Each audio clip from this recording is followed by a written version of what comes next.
Hello, everyone. I'm Sarah Honeycutt, and I am here doing another CSF interview for alumni. And this is Jenna, and I'm going to have her kind of introduce herself a little bit, but you are not going to want to miss this conversation we're about to have. So, Jenna, if you don't mind sharing what year you graduated and how long you've participated in like CSF and or other organizations. So. Yeah, I graduated May of 2020, so I graduated during COVID. Um, yeah, super fun.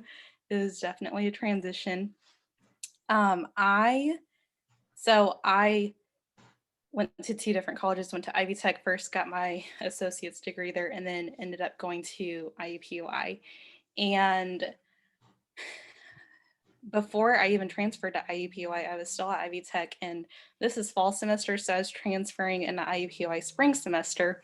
And I think it was like November or December, I was like scrolling through Facebook and saw, I think my high school youth minister post about an event that was going on at IUPUI, like a worship night.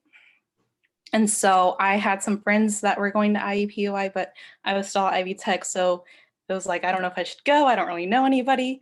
But I decided to go to a worship night that they had. Literally did not know anybody. I asked a friend to go with me and she couldn't go with me. And so I just ended up going by myself. And yeah, I met some people there.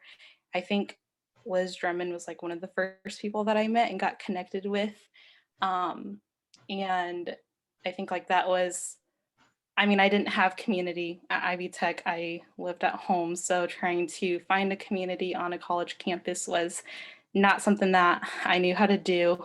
And so I was looking for a campus ministry to join, going to IUPUI. And so ended up going to that. And then I think life just happened. And then I transferred to IUPUI the next semester. And I started getting involved with Crew because I had a lot of friends that were involved in that campus ministry and started attending that every week. And it was good, but it just kind of felt like I was going every week and didn't really feel like I was a part of, the community there. And so that semester was really busy, as every semester in college is busy. And so I started going to the worship nights because Impact, or is Impact at the time, they only met once a month. So it didn't feel like a super big commitment to me.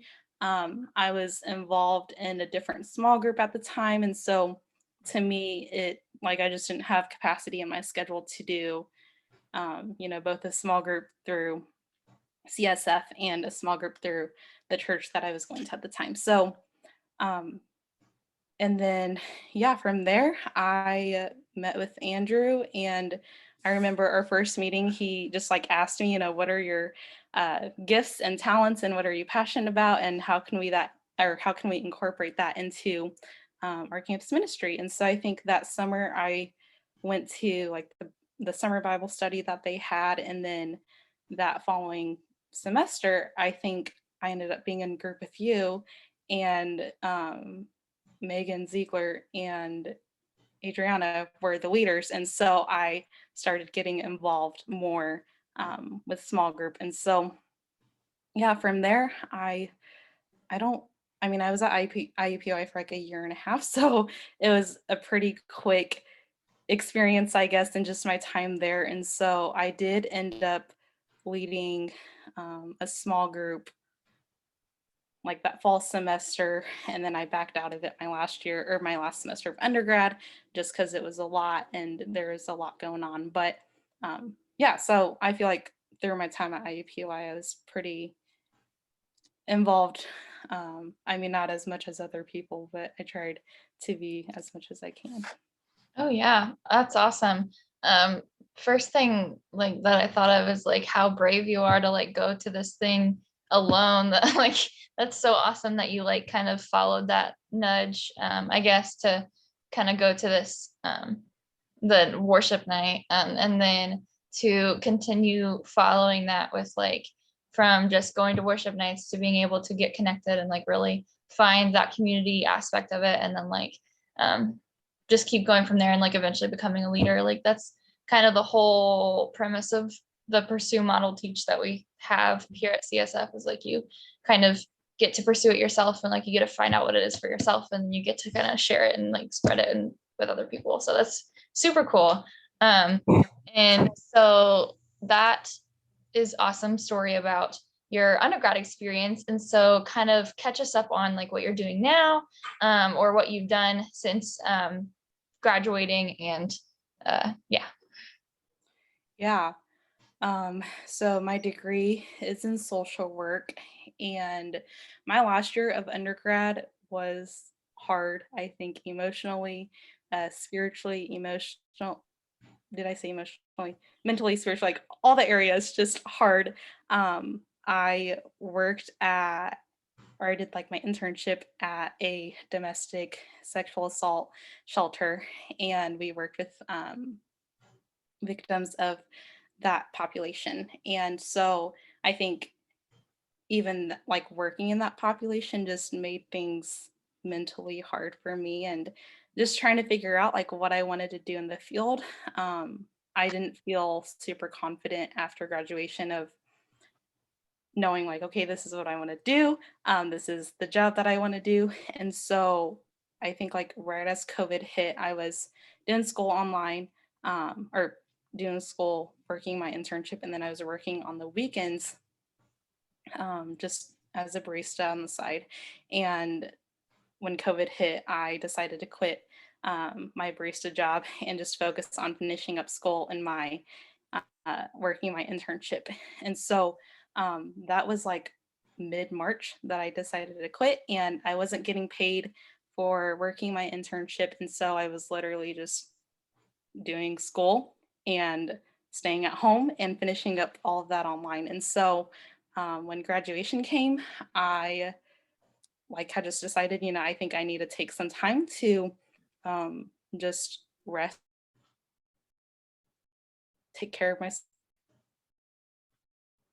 um, counseling and meeting with a therapist to kind of work through just some things that came up uh, while working. I think working in the field and working in the mental health field can bring up a lot of things. And so it definitely brought up a lot of things that I just realized I need to work on taking care of myself in this way, to make sure I am in a healthy place before I go out and work in the field and serve other people. And so I ended up taking about 6 months off last year from just not working. And so after I finished up school, I literally just had the summer and spent time with friends and family, spent time, just continuing to really take that intentional time to rest in different ways, and eventually started looking for jobs, and nothing was like catching my eye. Of like, I would search for jobs in my field and nothing seemed to be working out at the time. And so from like March to October didn't work. And then I ended up working at Chick-fil-A just on the side because I needed a routine, needed to get back into working, and I ultimately like needed to save money. And so worked there full time um, from October until March of this past year. And Andrew, actually, while I was working at Chick-fil-A, he had texted me one day and was like, hey, if you are still looking for a job, I know of this person who works at Aspire. I can connect you to if you're interested. And so at the time I was working, so I was like, I don't need a job right now, but I'll keep that in mind for the future. And 2 months later, um, ended up quitting Chick-fil-A. And my dad kind of encouraged me to, take some time to just kind of really focus on finding a job in your field. And, we'll be here to support you along the way, kind of thing. And so I was so hesitant to not work again, because I knew that like that time it was good, but it was so hard for me to not have that routine, to not be in this place of like, I need to make money. And I think while I was at Chick-fil-A, I think so much of my like I put so much um I put so much of my identity in the work that I was doing. And I felt like I have a degree. I should be working in the field. Like all my friends are working in the field. All the people I graduated with, like, fell into that comparison trap of like, all these people are doing these things and I'm over here working at a fast food restaurant. Like who does that after they graduate? And so there was definitely just a lot of things that I had to work through of like, just because I'm working at Chick-fil-A, like that doesn't mean I'm any less of a person, or the work that I was doing there mattered just as much as if I was anywhere else, if I was working in the field, or if I was working in another fast food restaurant. And so um yeah, so had a lot of hesitancy to quit my job and to not work again. But ended up reaching out to Andrew, and I was like, hey, I don't have a job. I'm looking for one now. Can you connect me? And so he connected me to this great lady who works at Aspire. And in my mind, I was like, I'm going to take a month off. I'm going to find a job, and, it's going to work out in this way. And I think a lot of times we can kind of have that timeline in our mind. Um, but I feel like the Lord just always shows us something different of like, this is what you think you want, but this is how it's going to go, kind of thing. Mm. So it took me a lot longer than I had anticipated to find a job.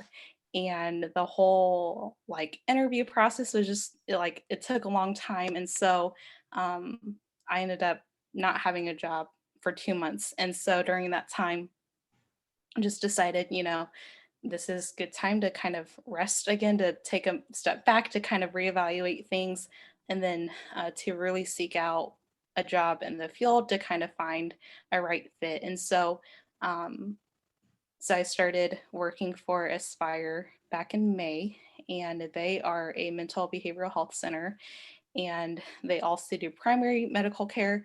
But I work specifically in social determinants of health. So I take all the referrals for people that need housing, employment, legal services. Um, and so I do all of my work from home. I work online. The only interaction that I have with my clients is over the phone or through text or email. So I don't get to see them in person. I don't get to see them virtually. Um, yeah, so that's kind of been the whole job process over the last year and a half. And I think it's crazy to see, um, where I was right after graduation and feeling like I am not capable, or like didn't feel capable of working in the field right away. And then to see how much God has continued to really work through so many different situations to get me to a place to feel ready. And I feel like, we'll never be 100% fully ready to do the things that we want to do. But by God's grace, I feel like He has given me everything that I need to be able to work in the field right now and to do the things that I need to do to take care of myself in that. Yeah. Wow. You said so many good things there. Like from towards the beginning, you talked about like, um, you shared being in therapy and like, having somebody that you could, really work through things with. And then you talked later about like the kind of back and forth struggle, like what you just said of like putting your value and your education and like your career of what you're supposed to be doing versus like like what you want to be doing or what you are doing. And like that was just really really great to hear. So what it sounds like you have a really good perspective on it with like, and what you just said with like God's timing, God's plan is a little bit different than what we plan. And like, so I'm curious, like what does your personal like what does your daily interactions with God look like for you to be able to have that perspective? Like, was it something you've had to work towards, or like have you just like always known that? Like, how did you get to that perspective? Yeah, that's a really good question. I think during COVID, um, I had a lot of time to just sit with my emotions. And sometimes that can be really healthy. Other times it's like, okay, I need to do something else than just sit here and think about everything that's going on right now. But I I feel like during that time, I was like, I'm committed to just kind of working through different things that I need to heal from. And um, yeah, like I said, that time just really sought through what does it look like to work through the healing of things from my past and from past struggles, from past sins, also just, mental struggles as well. And so I read a book called Suffering from Paul David Tripp, and I feel like that just changed my perspective so much in so many different ways on how to view suffering. And I know like that wasn't the question that you asked of like timing wise, but I feel like, um, you know, I can put a timeline on, I have to be healed from this specific situation in this specific amount of timing, and healing is not like that.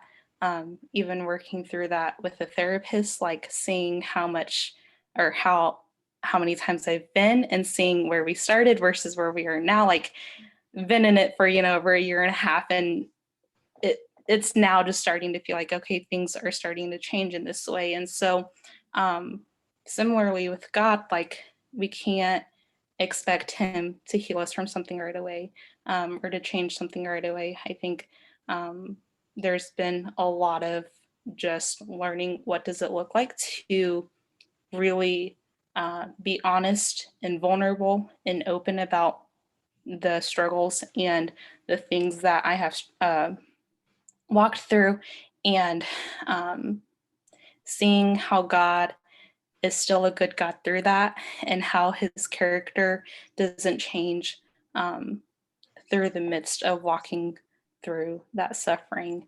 And so I think like the Lord has used my suffering in different seasons and situations to really show me like, we may never see the fruit of all the healing here on this side of heaven. And that's okay. Like it's not, I think at the end of the day to think about, it's really not about us. Like it's about the Lord, and it's about what he can do in us and through us, but ultimately it's to bring him honor and glory at the end of it. And so I think like I don't really know how I've gained so much perspective on just, seeing God's timing in different things. But I think every time I think, or every time I have a plan in my mind for something, like God just always shows up differently in that. Um, and I think like timing wise, when I wasn't working like during COVID, all I wanted to do was move out. And I was like, I just, I want to live on my own. I want to be away from, just living at home. And in my mind, I thought like, I could move out and things would be okay. But I ended up, still living at home. And a year later, God graciously gave me two other ladies to live with, and just kind of really worked through that situation as well. Of if I had moved out a year ago, then I wouldn't be where I am today. And so I think also just, uh, yeah, like just seeing how we think we know ourselves and we think we know what we need, but ultimately God knows way more. And so I'm grateful that I have, I've been able to learn that along the way, but I've also have had incredible mentors walk alongside me as well and provide that wisdom and discernment and encouragement through that. And so I'm definitely, not trying to learn all of this on my own. I feel like I would be so lost if I was trying to figure it out on my own. And so having friends and a community to really pour into me, but also older people and mentors to pour into me as well, has been really helpful in gaining more of that wisdom of what it looks like to really trust God and his timing for things. Yeah. Wow.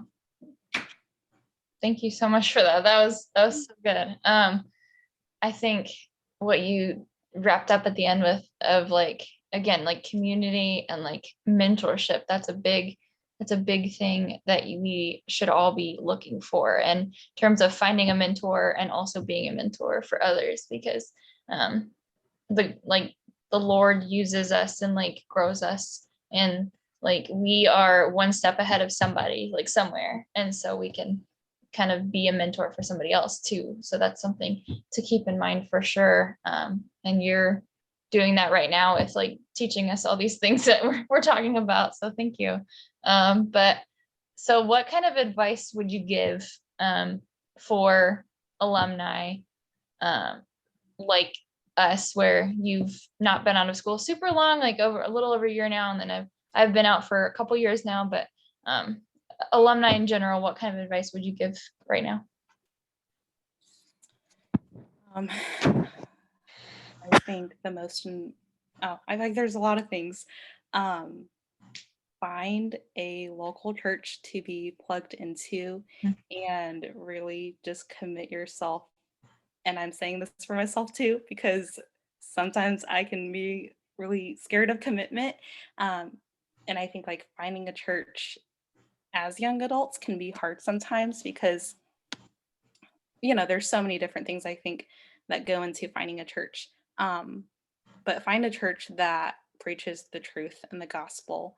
Um, I think a lot of times, like, we have an idea of what a church should look like, or what it should have, but ultimately, if it's preaching God's truth and if you're growing spiritually in that, and I think that's like the most important thing and place that you can be, but also finding a community of believers as well, and surrounding yourself with people um, that speak truth into your life, that pour truth into your life, that hold you to a higher standard, that hold you accountable for things, that call you out for things, um, and so yeah, I feel like that's been super beneficial for me, of just finding a church and finding a community and just really getting involved, whether if that's getting involved in a small group or serving in the church, or if you can do all of it.